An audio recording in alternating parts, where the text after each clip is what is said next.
الحمد لله نحمده ونستعينه ونستغفره ونؤمن به ونتوكل عليه ونعوذ بالله من شرور أنفسنا ومن سيئات أعمالنا من يهده الله فلا مضل له ومن يضلله فلا هادي له وأشهد أن لا إله إلا الله وحده لا شريك له وأشهد أن سيدنا وسندنا ونبينا ومولانا محمدا عبده ورسوله صلى الله تعالى عليه وعلى آله وأصحابه وبارك وسلم تسليما كثيرا أما بعد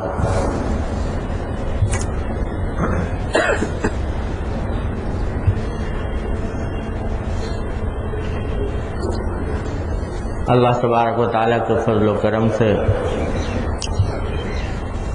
ذوالحجہ کا مہینہ شروع ہوا ہے،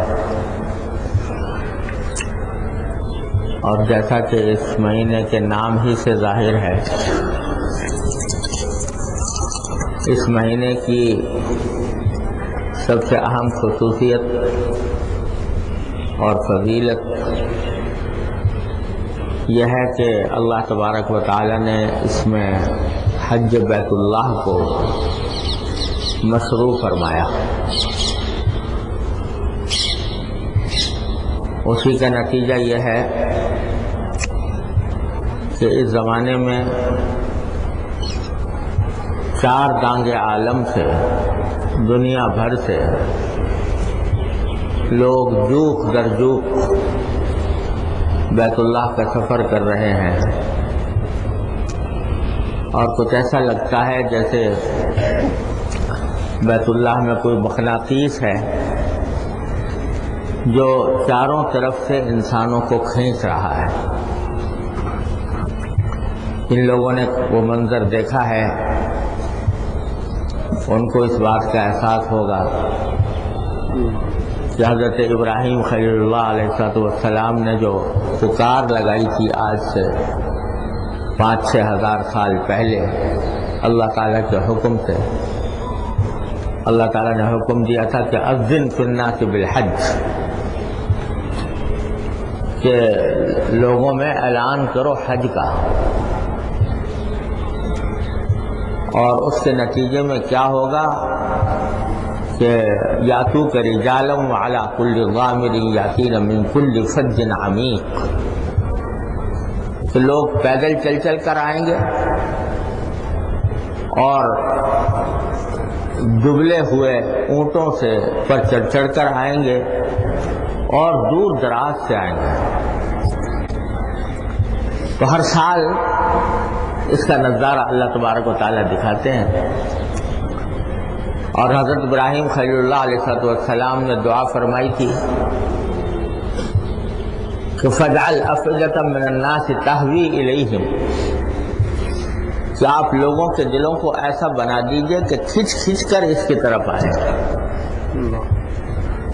تو اس کا نظارہ بھی ہزارہ سال سے دنیا دیکھ رہی ہے کہ دنیا کی کوئی جگہ ایسی نہیں ہے جہاں لوگ اتنی کشش کے ساتھ، اتنی محبت کے ساتھ، اتنی عقیدت کے ساتھ، اتنی قربانیاں دے کر، دھکے مکے کھا کر وہاں پہنچنے کی کوشش نہیں کرتے جتنی کہ بیت اللہ تک پہنچنے کی کوشش کرتے ہیں۔ چاروں طرف سے، اطراف عالم سے لوگ ہیں کہ کھنچے ہوئے چلے جا رہے ہیں۔ حضرت ابراہیم خلیل اللہ علیہ السلام کی دعا کی قبولیت بھی اسی طرح ہو رہی ہے، اور جو اعلان کیا گیا تھا اس کا جواب بھی اس طرح دیا جا رہا ہے۔ سال بھر میں ایک مرتبہ اللہ تبارک و تعالیٰ یہ نظارہ ساری دنیا کو دکھاتے ہیں، اور سارے انسانوں کو لاکھوں انسان میدان عرفات میں جمع ہو کر اللہ تبارک و تعالیٰ کو پکارتے ہیں، کھڑے ہو کر اللہ تعالیٰ کا ذکر کرتے ہیں، دعائیں کرتے ہیں، اللہ تعالیٰ کی رحمت کی بارشیں برستی ہیں، عجیب سما ہوتا ہے۔ تو بہت سے خوش نصیب ہمارے بھائی بہن وہ ہیں جو الحمدللہ پہنچ چکے ہیں یا جا رہے ہیں، اور اسی ہفتے اسی عشرے میں انشاءاللہ یہ عبادت انجام پائے گی۔ اور بہت سے وہ ہیں ہم جیسے جو وہاں پہنچ نہیں پائے اور حج کی اس عبادت میں شریک نہیں ہو سکے، تو بعض اوقات حسرت ہوتی ہے کہ اللہ کے نیک بندے اس عظیم سعادت سے بہرور ہو رہے ہیں اور ہم وہاں تک نہیں پہنچ سکے۔ تو میرے حضرت والا حضرت عارفی قدس اللہ تعالیٰ سرہ، اللہ تعالیٰ ان کے درجات بلند فرمائے، وہ ایک مرتبہ فرمانے لگے کہ جو لوگ وہاں جانے کی آرزو رکھتے ہیں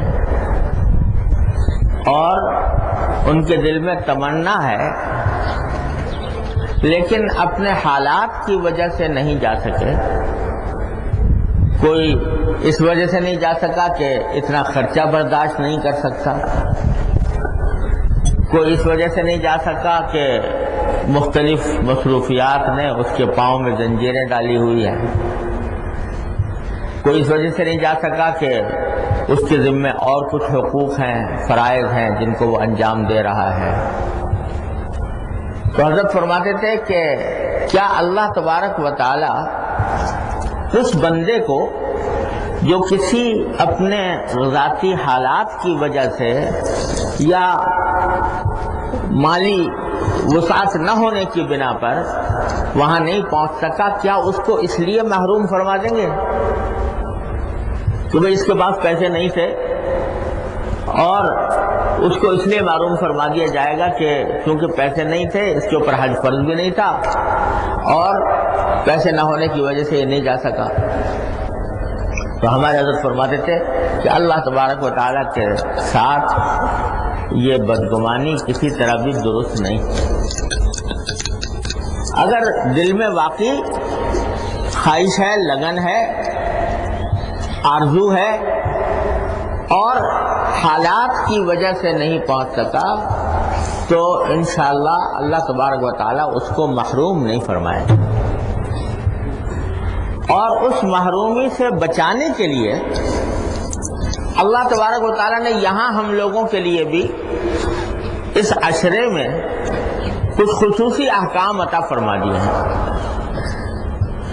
کہ ان احکام کو اگر اس نیت سے بجا لائیں کہ ہم حج تک تو نہیں پہنچ سکے لیکن اللہ تبارک و تعالیٰ، اللہ کے رسول صلی اللہ علیہ وسلم نے یہ احکام ہمیں عطا فرمائے ہیں، تو کچھ بعید نہیں کہ جب رحمت کی گھٹائیں وہاں برسیں گی تو اللہ تعالیٰ کی بارگاہ میں فاصلوں کا کوئی اعتبار نہیں ہوتا۔ جب رحمت کی گھٹائیں وہاں برسیں گی تو ان کے چھینٹے انشاءاللہ یہاں پر بھی پڑیں گے، اور وہ اس طرح کہ کچھ چیزیں ہیں جو اس زمانے میں کرنے کی ہیں۔ اللہ تبارک و تعالیٰ اپنے فضل و کرم سے ان کی توفیق عطا فرمائے، تو اللہ تعالیٰ کی رحمت سے امید رکھنی چاہیے کہ انشاءاللہ ہم بھی محروم نہیں رہیں گے۔ مثلا ایک حدیث میں نبی کریم سرور دو عالم صلی اللہ علیہ وسلم نے یہ ارشاد فرمایا کہ جس شخص کو اس مہینے میں قربانی کرنی ہو اس کو یہ چاہیے کہ ذوالحجہ کے چاند دیکھنے کے بعد نہ اپنے بال کاٹے نہ اپنے ناخن کاٹے۔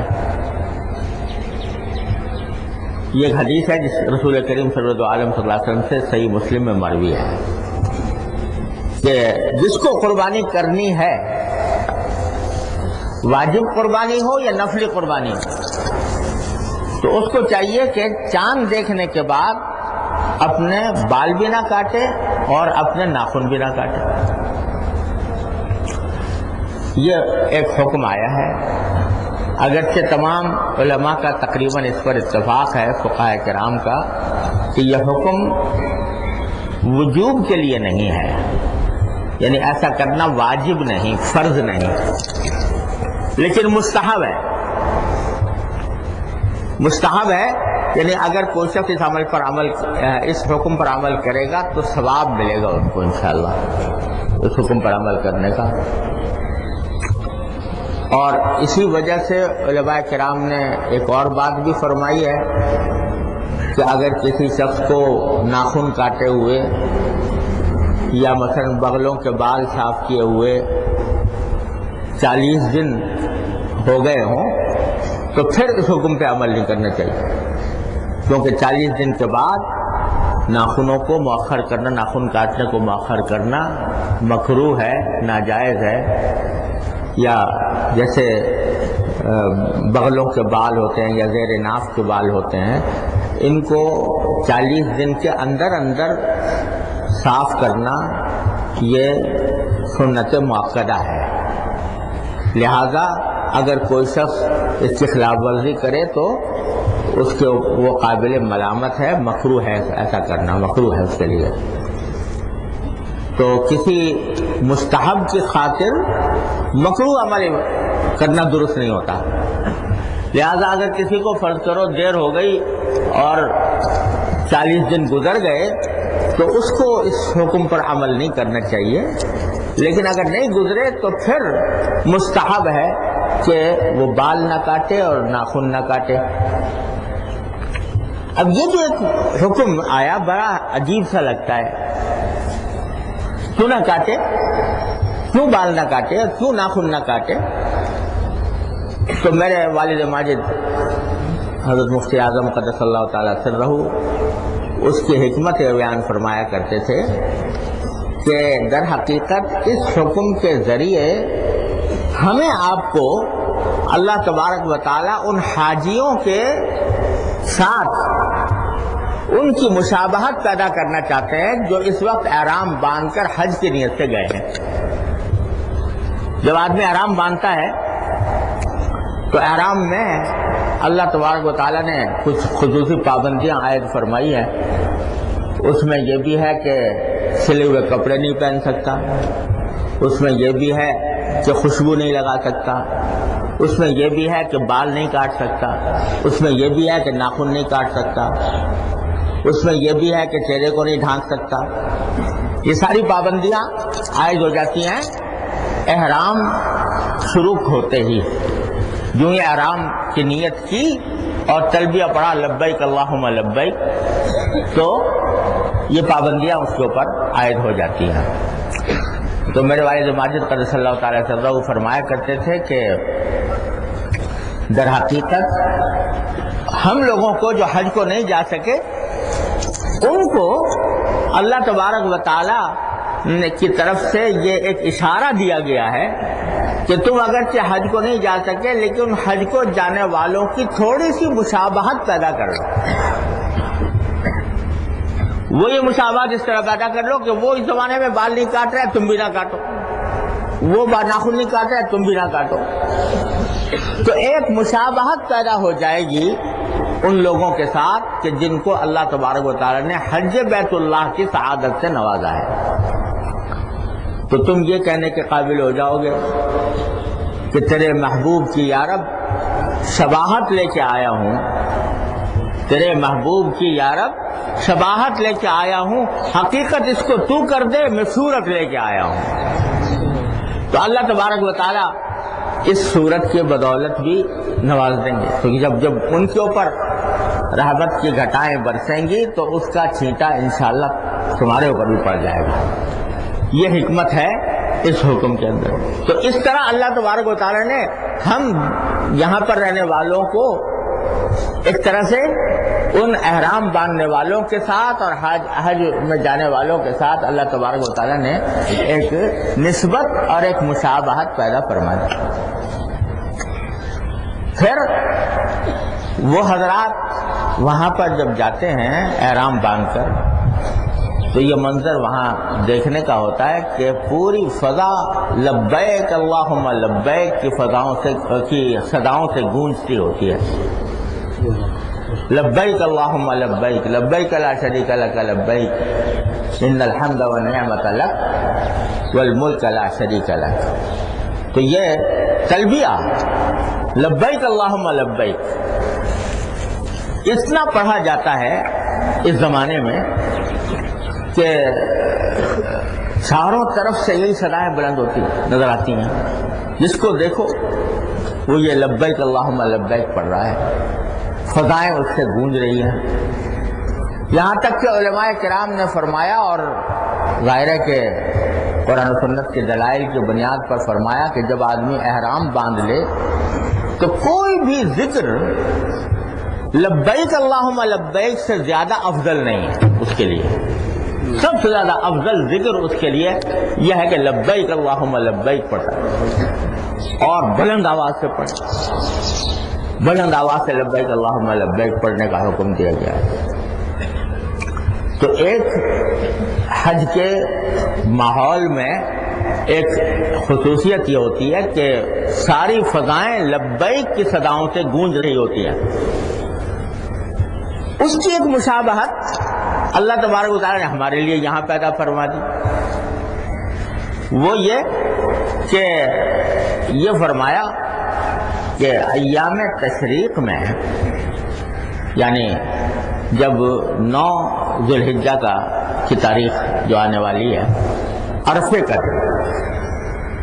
اس کی صبح سے لے کر اور ایام تشریق کے خاتمے تک، یعنی 13 ذی الحجہ کی عصر تک تکبیر تشریق واجب کر دیا ہے. یعنی ہر نماز کے بعد بلند آواز سے اللہ اکبر لا الہ الا اللہ واللہ اکبر وللہ الحمد، یہ واجب ہے. یہ صرف مستحب ہی نہیں، واجب ہے کہ ہر نماز فرض کے بعد اور نماز عید کے بعد یہ تکبیر پڑھنا ایک مرتبہ واجب ہے. بلکہ امام شافعی رحمۃ اللہ علیہ کے یہاں تو 3 مرتبہ واجب ہے. حنفی مسلک میں 1 مرتبہ واجب ہے سمجھتے ہیں. تو یہ تکبیر تشریق جو سارے سال نہیں ہوتی، سارے سال نماز کے بعد نہیں ہوتی، اور سارے سال حکم یہ ہے کہ ذکر کرو تو افضل یہ ہے کہ آہستہ کرو. ذکر بالجہر اگرچہ جائز ہے مگر افضل نہیں. افضل یہی ہے کہ آدمی ذکر کرے تو آہستہ کرے. ذکر بالجہر افضل نہیں ہے، اگرچہ جائز ہے. لیکن دعاؤں میں بھی یہی حکم ہے، دعا کرنی ہو تو آہستگی سے دعا کرنا یہ افضل ہے بلند آواز سے دعا کرنے کے مقابلے میں. تو ذکر اور دعا یہ 2 چیزیں ایسی ہیں کہ جس میں خفیہ کرنا، آہستگی سے کرنا، اپنے اللہ تعالیٰ سے براہ راست رابطہ قائم کر کے ذکر اور دعا کرنا یہ افضل ہوتا ہے. بلند آواز سے ذکر کرنا افضل نہیں. وہاں ذکر میں تو وہ بات ہونی چاہیے جو صدیق اکبر رضی اللہ تعالیٰ عنہ نے فرمائی کہ اسمعت من ناجیت، مجھے کسی اور کو نہیں سنانا، جس سے میں مناجات کر رہا ہوں، جس سے میں فریاد کر رہا ہوں، بس اس کو سنا دیا میرے لیے کافی ہے. تو عام حکم یہ ہے. چنانچہ عام نمازوں کے اندر جو ہم نمازیں پڑھتے ہیں تو جماعت سے بھی پڑھتے ہیں، جماعت کے بعد ذکر بھی ہوتا ہے، لیکن سب اپنے اپنے ذکر میں مشغول ہو جاتے ہیں، بلند آواز سے کوئی ذکر نہیں ہوتا. لیکن یہاں ان 5 دنوں میں اللہ تبارک و تعالیٰ کی طرف سے پسندیدہ یہ ہے کہ بلند آواز سے کہو اللہ اکبر لا الہ الا اللہ واللہ اکبر وللہ الحمد. یہ تکبیر تشریق، یہ اس طرح ایک مشابہت اور پیدا فرما دی گئی کہ تکبیر تشریق کے ذریعے ان لبیک کہنے والوں کے ساتھ تم شریک ہو جاؤ. وہاں بھی دونوں چیزیں چلتی ہیں، لبیک بھی ہوتا ہے ان دنوں میں اور تکبیر تشریق بھی ہوتی ہے. حضرت صحابہ کرام فرماتے ہیں کہ ہم جب حضور اقدس صلی اللہ علیہ وسلم کے ساتھ حج کو گئے تو نماز کے بعد کوئی تکبیر کہتا تھا، نماز کے علاوہ بھی تکبیر کہتے تھے، اور کوئی تلبیہ پڑھتا تھا. تو دونوں ہوتے ہیں، لیکن اس کا ایک حصہ ہمیں بھی عطا فرما دیا اللہ تعالیٰ نے تکبیر تشریق کے ذریعے کہ یہ تکبیر تشریق کا ہو، واجب کر دو ان کے ساتھ. وہ پہلی مشابہت جو تھی وہ مستحب تھی، یہ واجب کر دی اللہ تبارک و تعالیٰ نے. اور یہ واجب ہے ہر مسلمان کے ذمے، جو مرد ہو یا عورت ہو، اور جماعت سے نماز پڑھ رہا ہو یا اکیلے پڑھ رہا ہو، ہر حالت میں واجب ہے. اگر فرض کرو جماعت نہیں ملی، اکیلا پڑھنا پڑ گیا کسی کو، تو اکیلے نماز میں بھی نماز کے بعد یہ تکبیر پڑھنا، اللہ اکبر لا الہ الا اللہ اللہ اکبر وللہ الحمد، یہ پڑھنا واجب ہے. اور خواتین کے لیے بھی جو گھر میں نماز پڑھ رہی ہیں اکیلے، ان کے لیے بھی واجب ہے. بس یہ اتنا فرق ہے کہ خواتین کو بلند آواز سے پڑھنے کے بجائے آہستہ آواز سے پڑھنا چاہیے. خواتین کے لیے آواز بلند کرنا پسندیدہ نہیں، ان کے لیے لبیک بھی بلند آواز سے پڑھنا پسندیدہ نہیں. اگر حج کو گئی ہو تو لبیک تو پڑھنا ہے، لیکن وہ آہستہ آواز سے پڑھنا ہے. اسی طرح یہاں پر تکبیر تشریق بھی خواتین کے لیے آہستہ آواز سے پڑھنا ان کے ذمہ واجب ہے. اور اس معاملے میں خواتین اکثر و بیشتر اس مسئلے سے آگاہ نہیں ہوتی، اس واسطے ان کا اہتمام نہیں کیا جاتا. اور اس کی ایک وجہ یہ بھی ہے کہ ہم لوگ مرد لوگ جو ہیں وہ تو مسجدوں میں نماز پڑھتے ہیں، اگر ایک آدمی بھول جائے تو پوری مسجد پڑھ رہی ہوتی ہے، یاد آ جاتا ہے. لیکن خواتین بیچاری اپنے گھروں میں پڑھتی ہیں تو ان کو یاد دلانے والا بھی کوئی نہیں ہوتا. تو ان کو چاہیے کہ وہ عرفے کے دن سے 9 تاریخ کی صبح سے اور 13 تاریخ کی عصر تک وہ اپنے ہاں کوئی ایسا طریقہ اختیار کر لیں کہ وقت پر یاد آ جایا کرے. لکھ کے لگا لیں اپنے نماز پڑھنے کی جگہ پر، لکھ کے لگا لیں تاکہ یاد آ جائے. اللہ اکبر لا الہ الا اللہ اللہ اکبر وللہ الحمد. تو یہ تکبیر اللہ تعالیٰ نے انہی دنوں میں مشروع فرمائی ہے اور کہیں سارے سال میں نہیں ہے. اور یہ تکبیر جو ہے تکبیر تشریق، یہ نمازوں کے بعد تو واجب ہے. اگر کوئی چھوڑے گا جان بوجھ کر تو گناہ ہوگا، لیکن نمازوں کے علاوہ بھی یہ تکبیر مستحب ہے. یعنی بلند آواز سے یہ تکبیر کہتے رہنا، چلتے پھرتے اٹھتے بیٹھتے. یہ تو آپ یہ اکثر حضرات جانتے ہی ہیں کہ جب نماز عید کو جا رہے ہوں، عید الاضحیٰ کی نماز کو، تو پھر راستے میں بلند آواز سے تکبیر پڑھتے ہوئے جانا چاہیے. اللہ اکبر لا الہ الا اللہ اللہ اکبر وللہ الحمد. وہ بھی مسنون ہے اور مستحب ہے. اس کے علاوہ بھی چلتے پھرتے اٹھتے بیٹھتے تکبیر پڑھنا یہ مستحب ہے. بلکہ حضرت امام ابو حنیفہ رحمۃ اللہ علیہ فرما کے ایک قول سے یہ بات معلوم ہوتی ہے کہ یہ صرف ایام تشریق ہی میں نہیں، عرفے کے دن کے بعد ہی نہیں، بلکہ آج سے ہی، یعنی پہلی ذی الحجہ سے جو 10 دن شروع ہو رہے ہیں، یہ اللہ تعالیٰ کی کبریائی کے بیان کرنے کے دن ہیں. اللہ تعالیٰ کی کبریائی کے الفاظ فضاؤں میں گونجنے چاہیے. تو اس واسطے حضرت امام ابو حنیفہ رحمۃ اللہ علیہ کے زمانے میں، یعنی خیر القرون میں، ابتدائی دور میں، ایک معمول یہ تھا جو آج کل ختم ہو گیا کہ لوگ بازاروں میں بھی بلند آواز سے تکبیریں پڑھا کرتے تھے. جا رہے ہیں ایک دوسرے کو دیکھا اور تکبیر پڑھی، اللہ اکبر لا الہ الا اللہ، اللہ اکبر وللہ الحمد۔ کوئی بازار کے اندر دکان پر بیٹھا ہے، وہ بیٹھے بیٹھے تکبیر پڑھ رہا ہے، کوئی جا رہا ہے تو وہ زبان سے تکبیر پڑھ رہا ہے۔ مطلب یہ کہ تکبیر پڑھنے کا ایک عام رواج تھا ان 10 دنوں میں بھی جو یکم ذی الحجہ سے شروع ہو رہے ہیں۔ تو حضرت امام ابو حنیفہ رحمۃ اللہ علیہ سے کسی نے پوچھا کہ حضرت یہ جو رواج ہے لوگوں میں کہ وہ تکبیر پڑھتے ہیں بازاروں کے اندر بھی، چلتے پھرتے بھی، اٹھتے بیٹھتے بھی، تو آیا یہ ایسا کرنا چاہیے یا نہیں کرنا چاہیے؟ تو حضرت امام ابو حنیفہ نے فرمایا ضرور کرنا چاہیے۔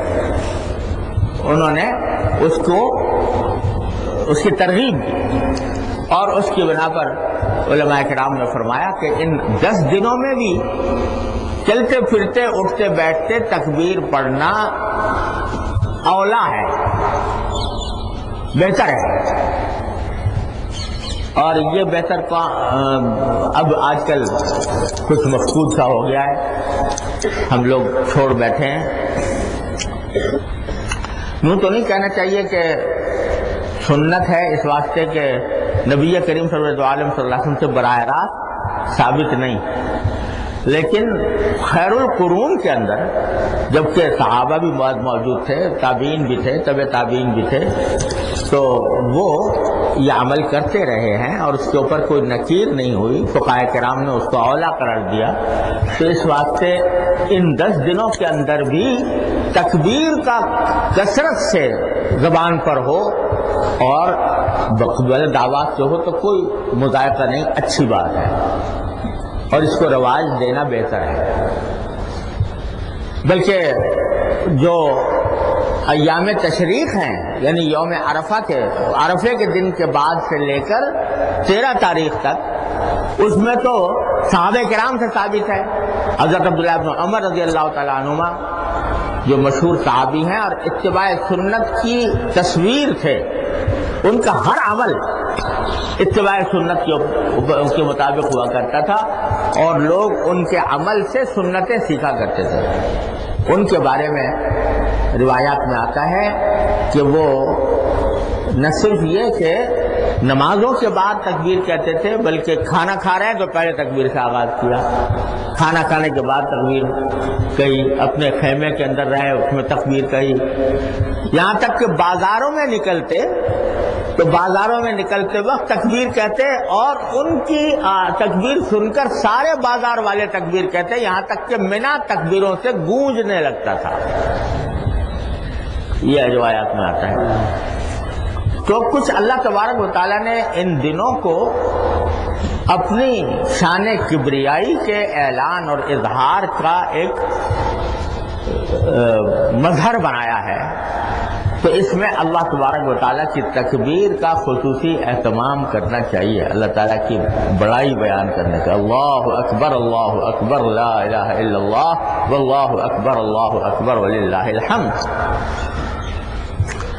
یہ جو تکبیر کہلوائی جا رہی ہے مختلف اوقات میں، یہ بھی ایک طرح سے مشابہت پیدا کی جا رہی ہے ان خوش نصیب لوگوں کے ساتھ جو لبیک اللہم لبیک کی صداؤں میں یہ وقت گزار رہے ہیں۔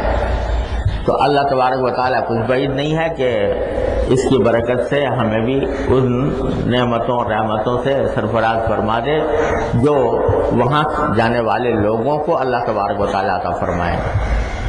تو دوسری چیز یہ ہے جو ان دنوں کے اندر اس کا خصوصی اہتمام کرنا چاہیے۔ تیسرے، یہ جو 10 دن آ رہے ہیں، 10 دن یکم ذی الحجہ سے لے کر اور 10 ذی الحجہ تک۔ اب 10 ذی الحجہ میں تو روزہ رکھنا حرام ہے، لیکن 9 دن سمجھ لو، پہلے دن سے لے کر 9 ذی الحجہ تک۔ ان کے بارے میں حدیث میں نبی کریم صلی اللہ علیہ وسلم کا یہ ارشاد ہے کہ اللہ تبارک و تعالیٰ کو کوئی بھی عمل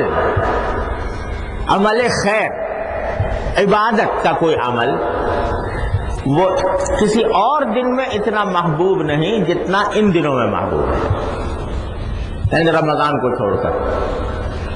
اس لیے علماء کرام فرماتے ہیں کہ رمضان کے بعد یہ دن جو آ رہے ہیں، یہ دن اور یہ راتیں، یہ رمضان کے بعد عبادت کے لیے سب سے افضل زمانہ ہے، ہر قسم کی عبادت کے لیے۔ کچھ عبادتوں کی فضیلت تو رسول کریم صلی اللہ علیہ وسلم نے ارشاد فرما دی کہ ان دنوں میں، یعنی یکم ذی الحجہ سے لے کر 9 ذی الحجہ تک، ان دنوں میں ایک دن کا روزہ 1 سال کے روزے کا ثواب رکھتا ہے۔ ایک دن کا روزہ 1 سال کے روزوں کے برابر ہے، اور ایک رات کی عبادت لیلۃ القدر کی عبادت کے برابر ہے۔ تو آپ اندازہ کرو کہ 24 گھنٹے اس میں اس فضیلت میں داخل ہو گئے، 24 کے 24 گھنٹے، کہ دن کے اندر روزہ 1 سال کے برابر اور رات کی عبادت لیلۃ القدر کی عبادت کے برابر۔ اور صرف روزے اور رات کی عبادت ہی کے ساتھ کوئی خصوصیت نہیں ہے، بلکہ حدیث کے الفاظ سے معلوم ہوتا ہے کہ ہر عمل، تلاوت ہو، ذکر ہو، تسبیح ہو، صدقہ خیرات ہو، یا کوئی اور بھی نیک عمل ہو، اس کا ثواب ان دنوں میں اللہ تبارک و تعالیٰ کی رحمت سے بہت بڑھ جاتا ہے۔ اللہ تعالیٰ کو کوئی نیک عمل کسی اور زمانے میں اتنا محبوب نہیں جتنا ان زمانوں پر اس زمانے میں محبوب ہے۔ لہذا یہ رمضان کے بعد سب سے زیادہ فضیلت کے ایام ہیں اور سب سے زیادہ فضیلت کی راتیں ہیں اللہ تبارک و تعالیٰ کی عبادت کا اہتمام کرنے کے لیے۔ جتنا جس کو توفیق ہو جائے، روزہ رکھنے کی توفیق ہو، نوافل کی توفیق ہو، تلاوت کی ہو، ذکر کی ہو، تسبیح کی ہو، صدقہ خیرات کی ہو، وہ سارے کام اس زمانے کے اندر بہت زیادہ فضیلت رکھتے ہیں۔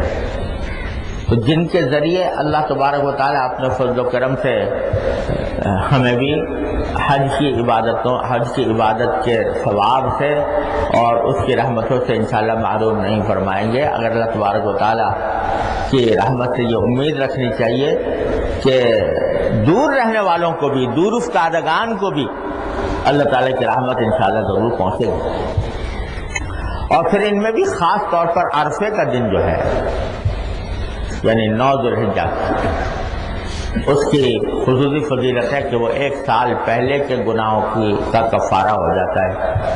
تو اس کا تو اگر اور دنوں میں نہیں رکھ سکے تو کم از کم عرفے کے دن بھی آدمی روزہ رکھ لے، اور رات کے وقت میں اللہ تبارک و تعالیٰ توفیق عطا فرمائے تو عام دنوں سے کچھ زیادہ نوافل پڑھ لے۔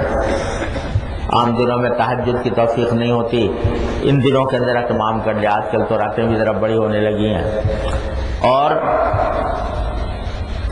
اگر کسی کو آخر شب میں اٹھنے کا موقع نہ ہو تو اللہ تعالیٰ نے یہ بھی سہولت رکھی ہے۔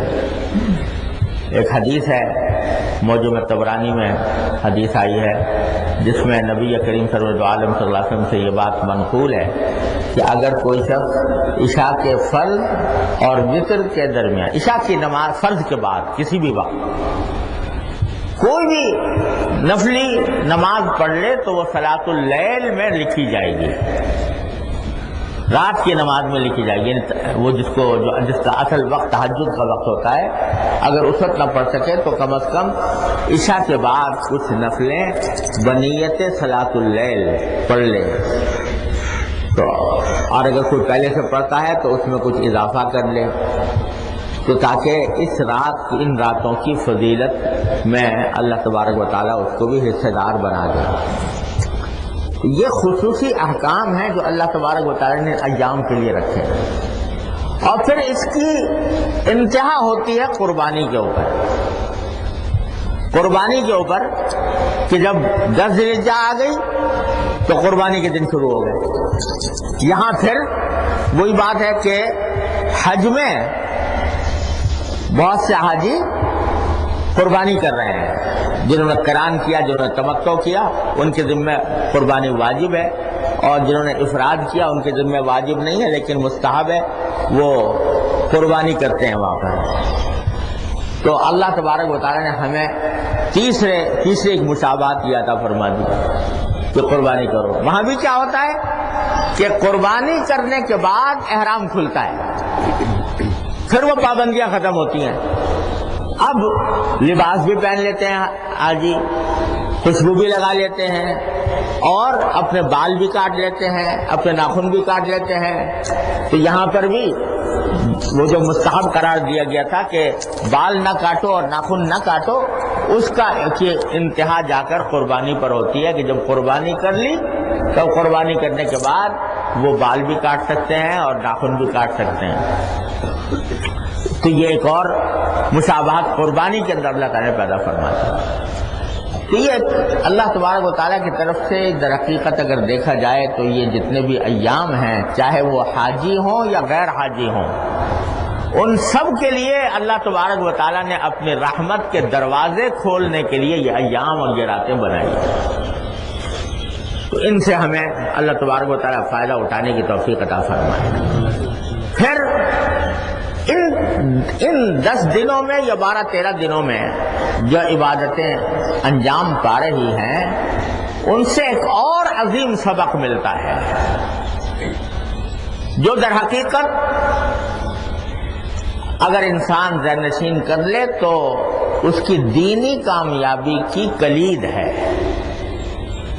وہ کیا کہ آپ جتنی عبادتیں دیکھ رہے ہو اس میں یہ بات نظر آئے گی کہ اگر عقل سے سوچو تو اس عقل کے ترازو میں یہ عبادتیں پوری نہیں اترتی کہیں۔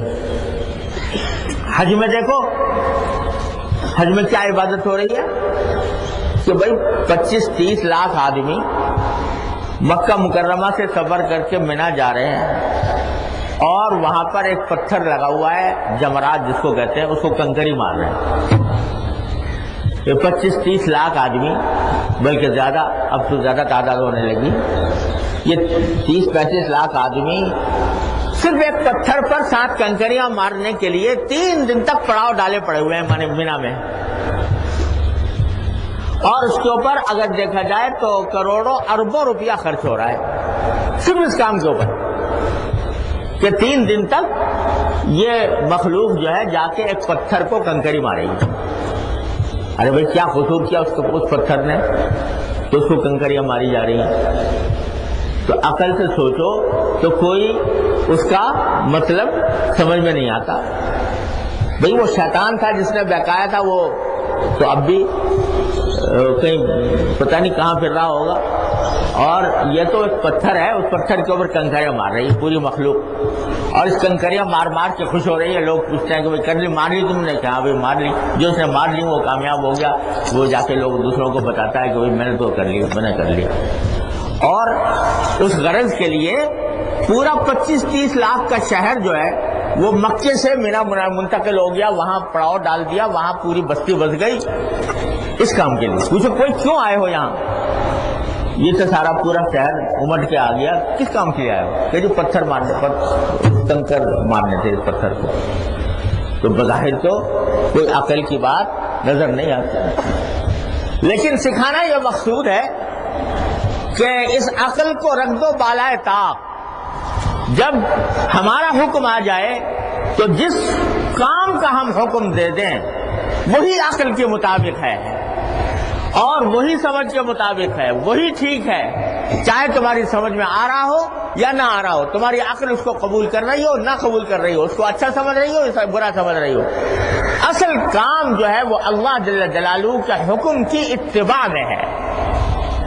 اللہ تبارک و تعالیٰ نے حکم دیا تھا مارنے کا، ہم ماریں گے، اس کی حکمت ہماری سمجھ میں آئے یا نہ آئے، مصلحت سمجھ میں آئے یا نہ آئے، اللہ تبارک و تعالیٰ نے کا حکم ہے، لہذا اس کی تعمیل کر رہے ہیں۔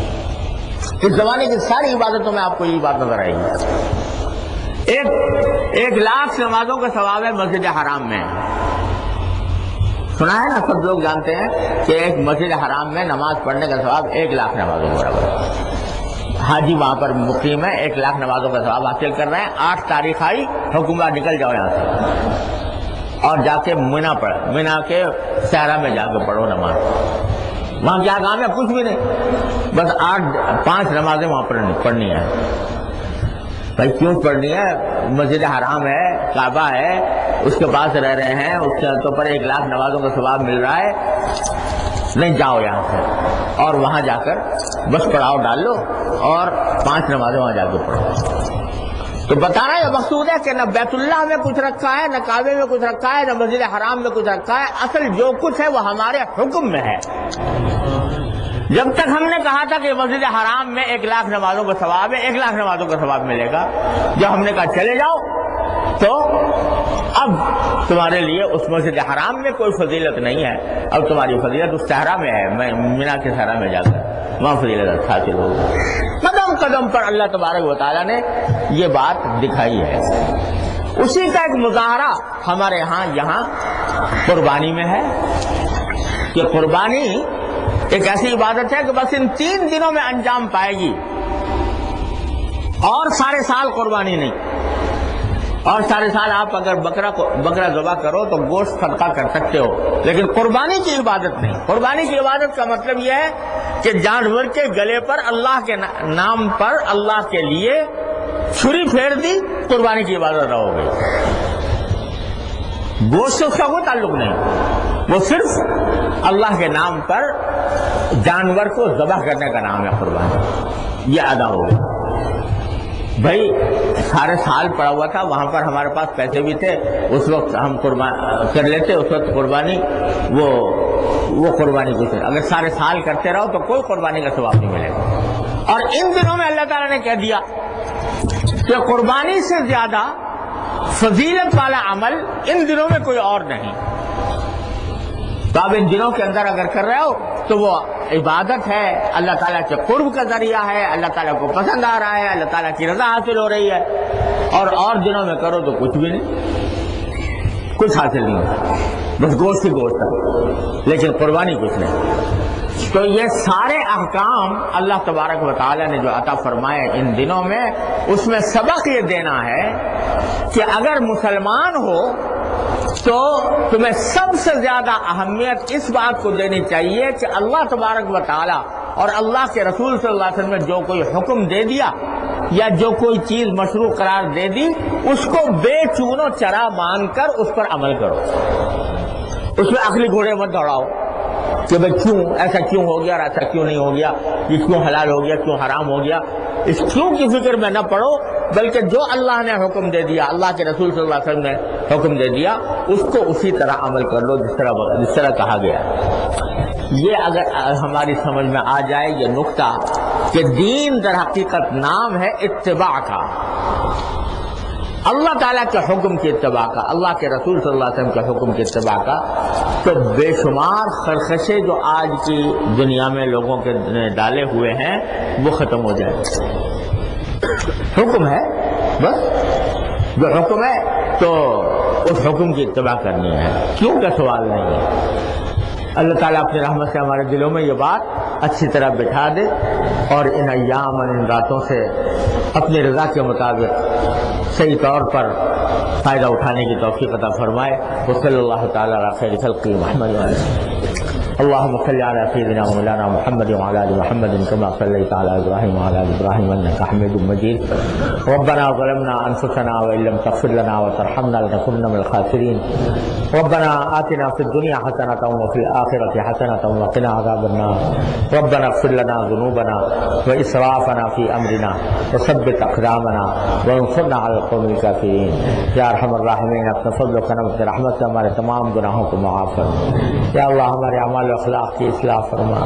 اے اللہ ہمیں اپنے دین کی صحیح سمجھ عطا فرما، اس پر عمل کی توفیق عطا فرما، اس پر استقامت عطا فرما۔